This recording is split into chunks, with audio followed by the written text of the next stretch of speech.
Just how accurate is Diavolo's portrayal of dissociative identity disorder? Is it possible for people with D.I.D. to undergo a physical transformation when switching personalities? And what led Diavolo to become the ruthless and merciless character that we see in this storyline? Hi guys, and welcome back to doc.offcall. Sorry that it's been a while, but my wife is actually in the late stages of pregnancy. In fact, we're trying to come up with names, whether it's a boy or a girl, so if you have any suggestions, let us know down below. I'd really appreciate it. Also, we've moved into a new home, so it's taken a while for me to set myself up in the new studio. Anyway, today's video follows on from my last, where we psychoanalyzed Yoshigare Kira as a serial killer. And if you have any suggestions for any other characters that you'd like a similar treatment, just let me know down below in the comments. That being said, if you're ready, let's take a look at today's villain.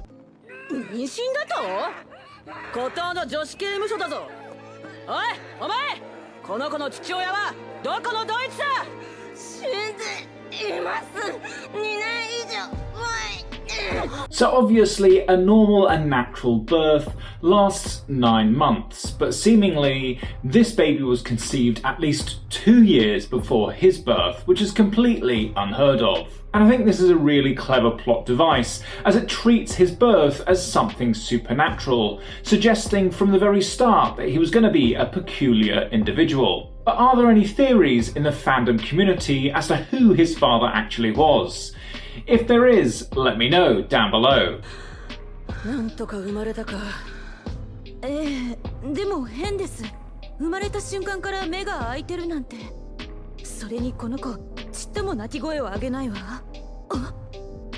So keeping your eyes open like this and not crying is certainly not normal for a newborn. Trust me, they normally come out kicking and screaming. And the changing of the baby's eye colour I think is to represent or foreshadow the baby's two internal personalities. That is, the gentle and kind Doppio and the evil and aggressive Diavolo. But can a baby be born with multiple personality disorder, otherwise known as dissociative identity disorder? Well, it's probably quite obvious. No, they can't. You see, dissociative identity disorder is a psychological condition that develops as a result of severe early childhood trauma, typically between the ages of 5 and 9 years old. And therefore, a baby as fresh as this one, who's yet to experience anything or even have the cognitive ability to have a sense of self, wouldn't know how to express their own personality, let alone multiple. 島の小さな村の神父がその赤ん坊を引き取った。時は瞬く間に過ぎ、成長すると少年は臆病でどんくさいやつとの評判が立った。船乗りになりたい? So Doppio certainly has a meek and cowardly demeanour, which might suggest that he has an internalised fear of the world around him. And this could have developed as a result of an unstable family environment, where Doppio could have struggled with feelings of insecurity and mistrust. You see, growing up in institutions or around strangers, like in the church in this example, might have led Doppio to have difficulty in forming secure attachments. Remember, children are completely dependent on their caregiver until they're confident enough to go out and engage with the world. The fact that Doppio didn't have this could account for why he turned out to be a timid, anxious and fearful child of the world around him. 神父は床下をつるはしで掘った。出てきたのは女性。養子にした彼を産んだ母親だった。So this looks like something straight out of a horror movie, and it kind of reminds me of some of the stories of the worst serial killers, such as John Wayne Gacy, who buried at least 30 of his victims under his house. Now, how Diavolo kept his mother alive all this time is a bit of a mystery. As a doctor, I could speculate whether he had a feeding tube-like system in place, but I'm not really sure if this is touched upon in the manga. If I'm right in thinking, he doesn't yet have his stand powers yet. But what does all this tell us about Diavolo as a character? Well, I guess firstly and most obviously, this isn't something that you do to somebody that you're fond of. My thoughts are that he's done this to punish her for causing him to be stigmatised and subject to shaming whilst growing up for having a mother who was incarcerated.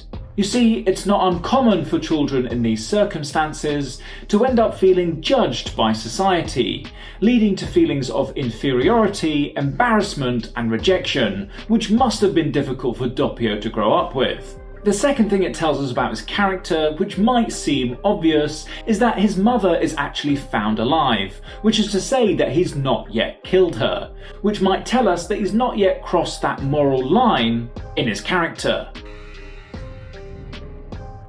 その夜、村は大火事に見舞われ、死者数7名、身元不明者もいた。そして死者リストの中には、神父とその養子である彼の名も入っていた。So clearly I spoke too soon, with Diavolo having killed anyone who might have known of his existence. It seems as though prior to this event, that Doppio had been the dominant personality, the innocent child just trying to get by in this simple village life. However, following this event, it looks like the more aggressive and ambitious Diavolo has taken the front seat. And I don't think that burning down his village was just Diavolo trying to cover his tracks. It looks to be something more symbolic than this. You see, Diavolo doesn't just simply distance himself by leaving the village, instead he destroys and erases anything that might connect him to his shameful past. Which makes me wonder whether there's an inner conflict between these two characters and what they might both want for their futures.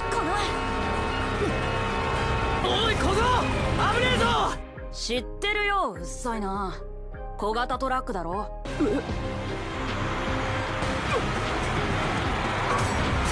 So here we're catching up with Doppio years later, after he's been sent on a mission by the boss in an attempt to keep their identity a secret. And in our first introduction to him, we see him jumping in the road to save a child's life, which I think helps to humanize him as a character and helps to evoke a level of sympathy from the audience. And on a deeper level, Doppio's act might indicate a subconscious desire to defy Diavolo's nature.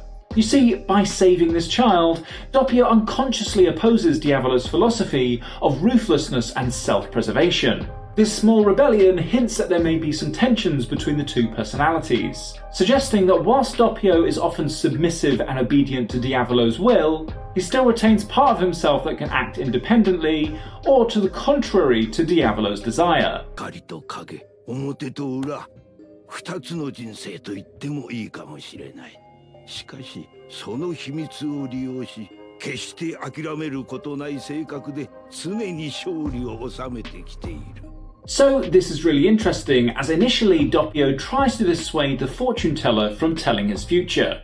And he may have done this knowing that Diavolo would react violently if he believed that Doppio was allowing any potential risk to their secrecy. It seems as though Doppio has an understanding of Diavolo's mentality, with his violent tendencies and low tolerance for any perceived threat of his anonymity. You could argue that this was an attempt by Doppio to be merciful, but it seems as though too little too late, as his eye colour changes, indicating that Diavolo is now taking the driving seat. どうやって占うのかな。その水晶で。今そのズボンについた泥の形でわかる。ロマ占いでは数千年前から偶然にできた形で見るのが一番よくわかると言われている。Yes, so Romani fortune telling does exist, in the sense that it is practiced within the gypsy community. Other methods include things like tarot cards, where people draw cards to help get insights into their future, as well as many other methods. However, the effectiveness of these methods comes down more to personal belief than having any grounded theory in scientific evidence.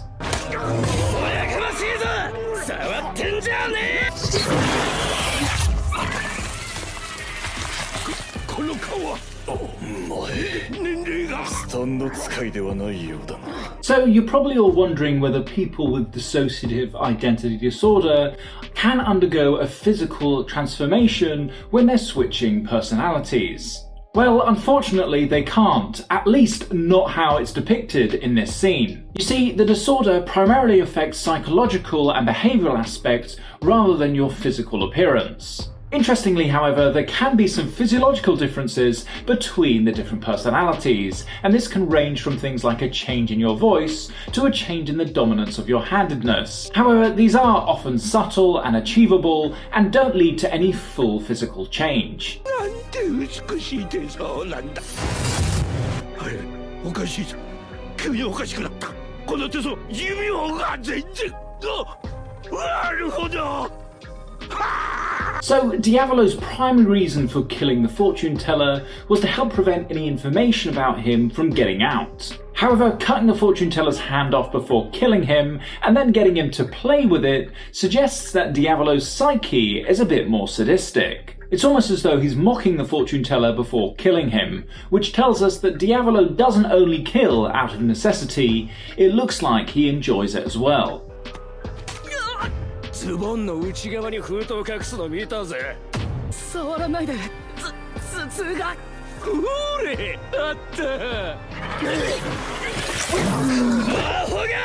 Now, whilst headaches aren't literal symptoms of dissociative identity disorder, I think they've used these effectively to help demonstrate the psychological burden of having two conflicting personalities in one body. This portrayal is a dramatic exaggeration used to convey the intense pressure and stress of flipping between different personalities, whereas in real-life scenarios, the flipping between personalities looks very different. もしもし、はい、ドッピオです。ボス、はい、今着きました。写真と同じ場所です。ドライバーは封筒の中身を見ていないから始末しなくていい。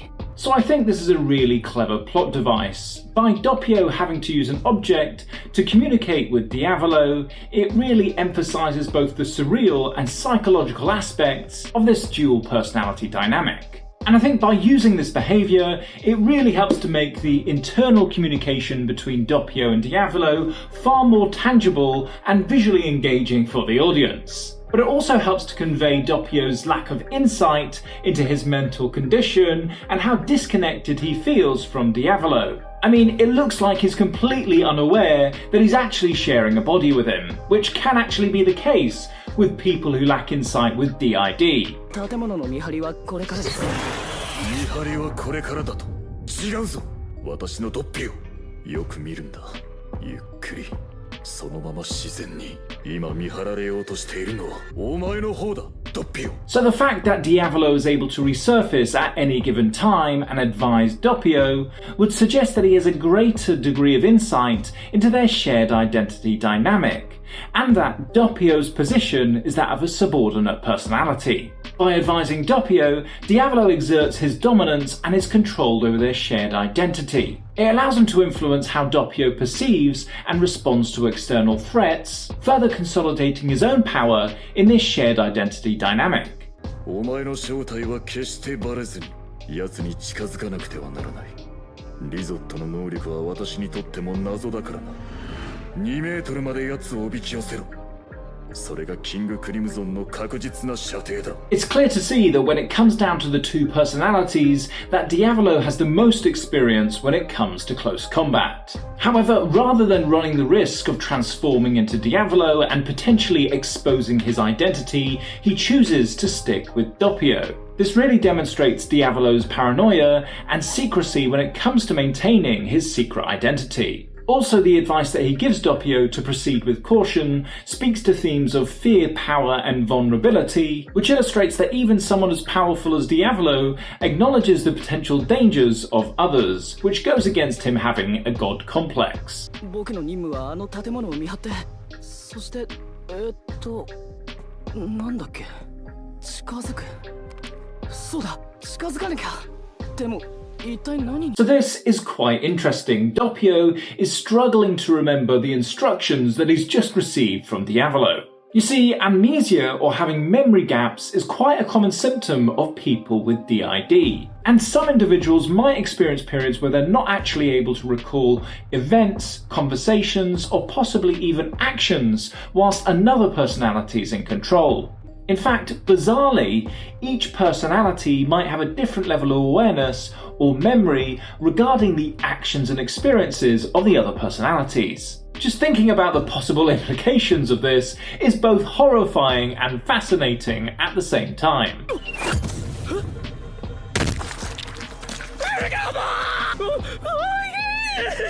お金は持ってないです。So the fact that Doppio has such a meek persona compared to that of Diavolo allows him to be passed off as just an innocent bystander when he comes into contact with Risotto. It's interesting because there's a really good movie from the 90s called Primal Fear, which stars Edward Norton, who suffers from dissociative identity disorder, and there's quite a few comparisons between his character in that movie and that of Doppio's in this scene. If you haven't caught that film and you want to know more about D.I.D, it's certainly worth a watch. ドッピオよ。おお、ドッピオ。私の可愛いドッピオ。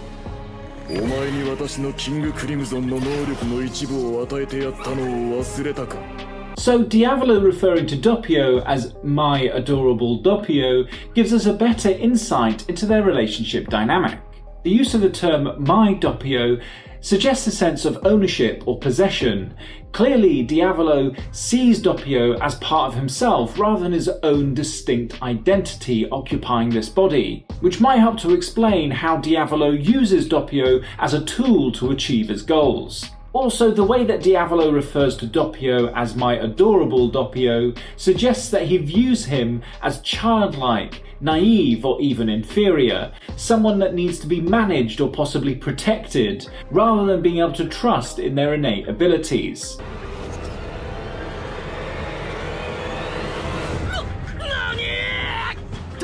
大変だボス。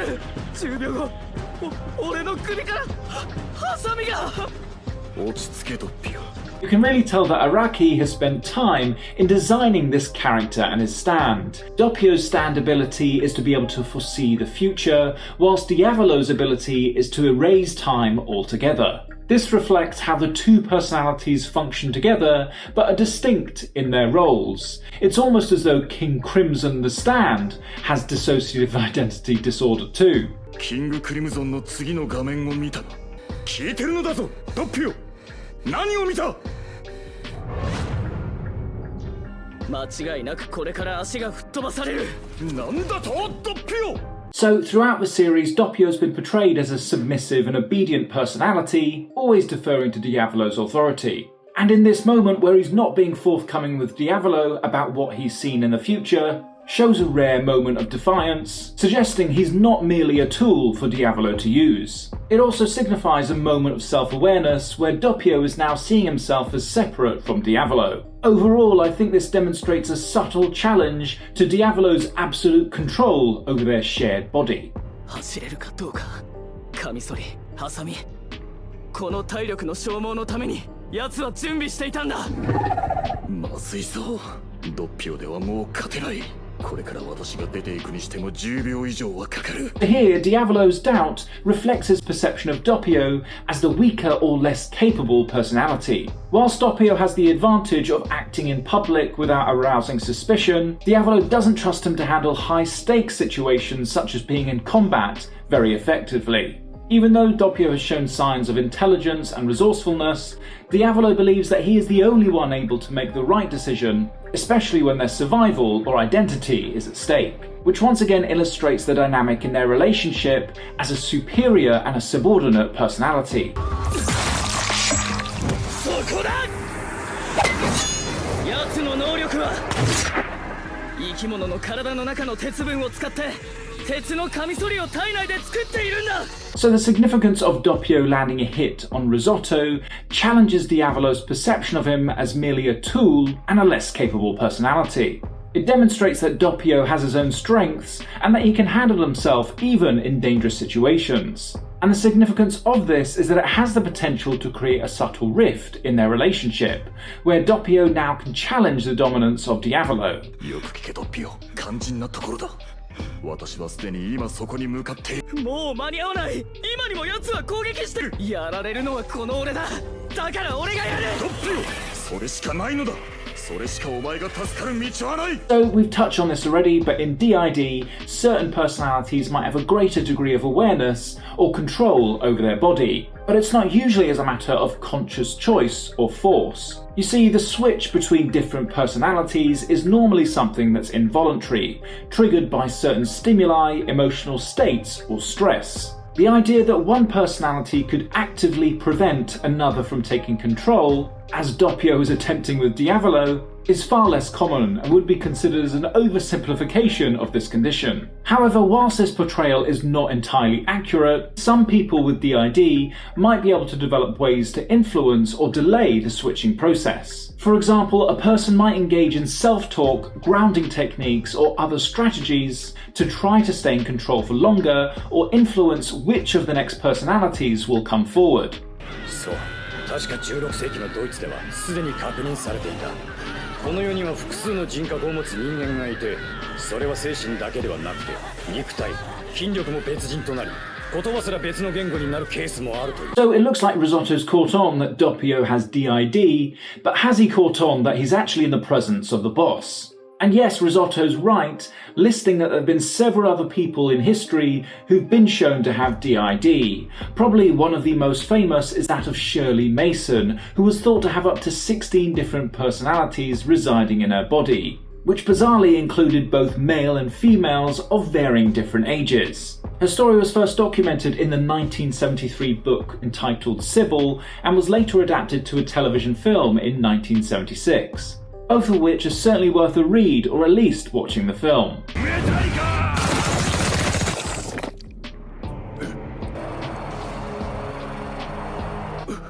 私はドッピオに言ったんだ。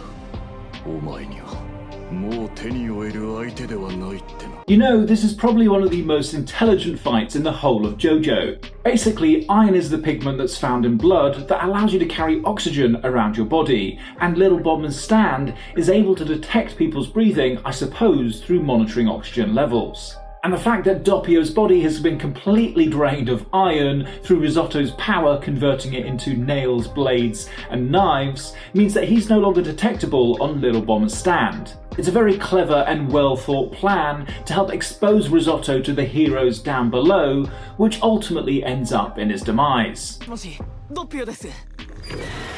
妙だ、ドッピオ。逃亡の仕方に迷いがない。何か目的に向かってボートを進めている。調べろ。再びアバッキオのところへ戻って調べるのだ。So in sending him back to Abaccio's last location, shows that Diavolo operates under a constant level of paranoia. He's clearly obsessed with maintaining his anonymity and is hyper-vigilant of any potential threats to uncovering his secret identity. However, in this instance, it seems as though his paranoia serves him well, as it gives him enough suspicion to suspect that Bucciarati's team are onto him. 私はめったに嫌悪というものを感じたりはしないが、特にチョコラータは最低のゲスだ。多分ローマ中をめちゃくちゃにして回るだろう。信用できるのはお前だけだ。いいな。So it's interesting to see that Diavolo is disgusted by Cioccolata, as it suggests that he has his own twisted sense of morality and ethical boundaries. Although Diavolo himself is a criminal who engages in violent and immoral acts, he draws the line at certain behaviours that he deems to be excessive or depraved. Cioccolata, on the other hand, seems to delight in causing extreme suffering and death for its own purpose, which is a level of sadism that even Diavolo finds abhorrent. And it's this distinction between the two of them that suggests that Diavolo's violence, at least in his mind, is deemed as both purposeful and controlled, whereas Cioccolata's is both chaotic and gratuitous. なぜこうなったかはわからないが、ブチャラティはすでに死体なの。今奴が見ているのはドッピオ。魂の形に過ぎない。案内させるのだ。このままブチャラティが何を目的としているのか案内させるのだ。So this is the part of the season that really confused me. What was happening to Bucciarati's body? I mean, I remember after his run-in with Diavolo, he had some pretty fatal injuries, but I think Giorno healed him, right? But from then on in the story, we get these little snippets of Giorno noticing things about Bucciarati. For example, he's not able to respond to painful stimuli and his hands were cold. Was it that he never really came back to life? If you have a better explanation, let me know down below. スタンド能力を発動させる矢は、かつて俺がエジプトで発掘した。見た瞬間分かった。この矢には何か得体の知れないパワーがあると。I love the way that it was Diavolo who uncovered these arrows in Egypt and how this all ties into the Dio arc. Without Diavolo, we would never have had this time freeze battle between Dio and Jotaro. Also, it makes the whole JoJo universe feel that much smaller and intertwined, and I've always wondered where these arrows came from, so it's great to get a bit of backstory. If you want a video about how these arrows work and the supposed alien virus that causes the extraction of your stand, let me know down below. 俺の組織は数年で完璧なものになっていった。忠実に忠誠を誓う部下、社会のあらゆる場所に潜む構成員たち。俺の正体を探ろうとしている者がいることは早々に把握していた。We can see that after gaining King Crimson, Diavolo has the ability to rewrite reality, and with this he begins to foster a sense of godlike omnipotence. He sees himself as beyond the normal constraints of time and consequences, which reinforces his sense of grandiosity and narcissism. This power makes Diavolo feel like he's above everyone else, uniquely capable of bending reality to his will. However, this still doesn't seem enough to settle his paranoia of someone trying to track him down. It really seems as though his ability to remain cautious is as powerful a characteristic as his stand itself. シルバーチャリオット！キングクリムゾンを見た者はすでにその時もうこの世にはいない。I really love how Araki brought back Polnareff for this storyline. In fact, I love seeing any familiar character from a previous season being brought into a current one. It just gives me a sense of nostalgia from the good old days of the Stardust Crusaders arc. But just seeing him in a wheelchair in his late 20s or early 30s just goes to show these guys really don't have a long life expectancy. Who I'd really like to see in future seasons are characters like Josuke, or maybe even a villain like Yoshigara Kira. Which characters would you guys bring back? これは試練だ。過去に打ち勝てという試練と俺は受け取った。人の成長は未熟な過去に打ち勝つことだとな。Diavolo has always been obsessed with maintaining control over his narrative and destiny. His past contains elements such as his true identity and his relationship with Doppio that could potentially disrupt his current status as the boss of Passione. Therefore, by facing his past, that being Polnareff, who he failed to eliminate, Diavolo wants to ensure that he alone controls his history and that no one else can use it against him. 数年かけて何かとてつもない矢の秘密を見つけ時期を待ったらしい。ポルナレ。残念だったな。矢を手にしたのは俺だ。 So we can see that Diavolo's not taking any chances this time around as he throws a blow at Polnareff, taking direct penetrating trauma to the left side of his chest. With this blow, he's once again demonstrating his commitment to trying to erase his past, and as I'm sure you're all aware, it's the left side of the chest where your heart is. This blow would certainly be fatal. レクイエムの能力は奴の魂を肉体から引きずり出した。一つは小僧の方はブチャラティの肉体と入れ替わったが、しかしもう一つは偶然なのかどこかの誰かの肉体に入ってしまったのだ。 So in this interesting turn of events, both Doppio and Diavolo now occupy two separate bodies from one another, which kind of makes me wonder whether they were actually two separate souls occupying one body as opposed to it being just two separate personalities, which really challenges the notion of a singular unified identity. But the way I see it, both Doppio and Diavolo are like two sides of the same coin, both being essential for their existence. With them now both being separated, I wonder how long they can survive, and whether this is a sign of Diavolo's unravelling power and his eventual downfall. そこにいるのなら、ボス、完全に僕たちの勝ちだ。でも、寂しいよ。また、いつものように。 So Doppio's loneliness following the split highlights how much his sense of self and purpose is tied to Diavolo. Doppio has always seen himself as part of Diavolo, serving his interests and acting under his direction. This separation leaves Doppio without a guiding force, making him feel lost and incomplete because so much of his identity is defined by his connection to Diavolo. Despite his loyalty and efforts to Diavolo, he's left him alone, underscoring the psychological and emotional toll of his life. It really highlights how Doppio, despite being part of a powerful and feared figure, has lived a life devoid of meaningful connections or personal fulfillment. It's really sad to see. いいぞ近づけレクイエムのそばにもっと近づけば俺はここにいるからこそ完全にレクイエムの秘密が見えるだろう矢のパワーはこのディアボロのものとなり世界は俺にひざまずく You know, it's interesting how Diavolo exhibits signs of narcissism, particularly grandiosity. He really does see himself superior to others and destined for greatness. And what you can extrapolate from this is that his need for the world to grovel at his feet is rooted in his need for validation and admiration from others. And you might be asking why he developed this type of character, and we've spoken about several different factors that might have contributed to this, but one of them that's most notable could be the lack of father figure at home. You see, the lack of paternal role model might have led him to overcompensate by adopting a hyper-masculine authoritarian persona, which is a common trait in narcissistic individuals who are seeking to assert their dominance in the absence of a secure identity. 矢は我が手に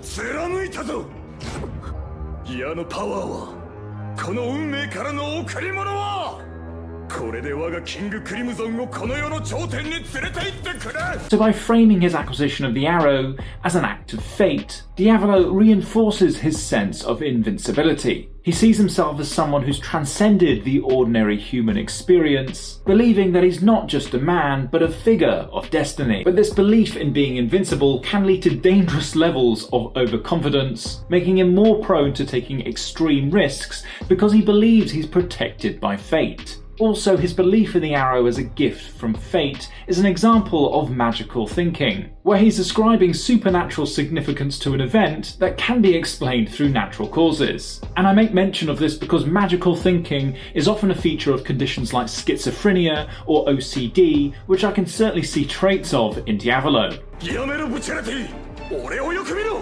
ふさわしいのは誰かもう一度よく考えろ矢を持つにふさわしいキングは誰か I don't know why, but this scene really reminds me of those Invincible memes where it's like, think, Mark. Now, referring to the rightful possessor of the arrow as king, Diavolo implicitly puts himself in that role, again which indicates his grandiose self-image, where he sees himself as a ruler or as a figure of immense power and authority. But by framing it as a question, can make it also seem like a challenge to others, particularly Bucciarati, who he's seeking acknowledgement from. It's as if Diavolo's demanding recognition for his rightful status as the most powerful figure, and therefore as the only one who's entitled to the arrow's power. And this need to exert dominance over others highlights his insecurity as well as his need for external validation, whereas if you looked at other JoJo characters and villains such as Dio, there was never any doubt. 俺は帝王だ俺が目指すものは絶頂であり続けることだここで逃げたらその誇りが失われる次はない So Diavolo's exclamation highlights the severity of the narcissistic wound he experiences when facing defeat. His identity is so closely tied to his sense of power and dominance that losing challenges the very core of his self-image. For someone with a character like Diavolo, admitting defeat would be like admitting to having weaknesses or being unworthy, which is just something that he can't psychologically tolerate. 俺は真実を見ているのか俺は今何かの間違いを見ている俺は頭を砕かれたジョルノの死体を見ているはずなのだ So, the definition of a delusion is where somebody holds a fixed, firm belief and cannot be convinced otherwise despite being shown evidence that they're wrong. And if we look at how many times Diavolo has been rejected by the arrow but is unwilling to accept his defeat, you could certainly infer that he's delusional that he's ever going to win this fight. Of course, as the viewers, however, we can see that his downfall is inevitable. 我以外の全ての時間は消し飛ぶ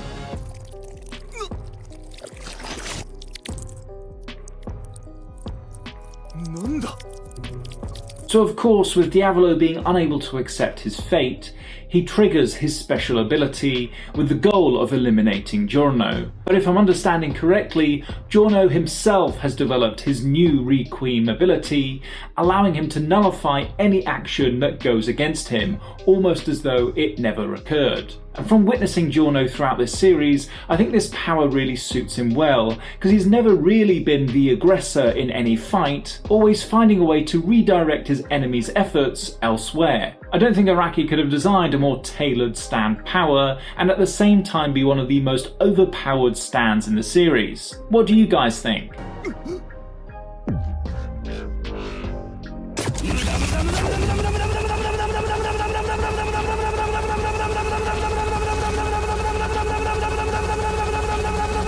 Well, that's certainly one of the longest finishing moves I've seen in the JoJo series. But if I'm correct, following this, Diavolo enters into one of the more terrifying traps of the Golden Experience's power, that is the infinite death loops. If somebody's killed by Golden Experience Requiem, rather than actually dying, they're forced to experience endless deaths in different forms, repeatedly dying, only to be revived to die again, without ever truly reaching death itself. You know, it's quite ironic. Diavolo saw eternal power in acquiring this arrow, believing that it would allow him to control everything, including life and death. And Golden Experience does grant him an eternity, just not the one he desired. And that's why this reversal is so ironic.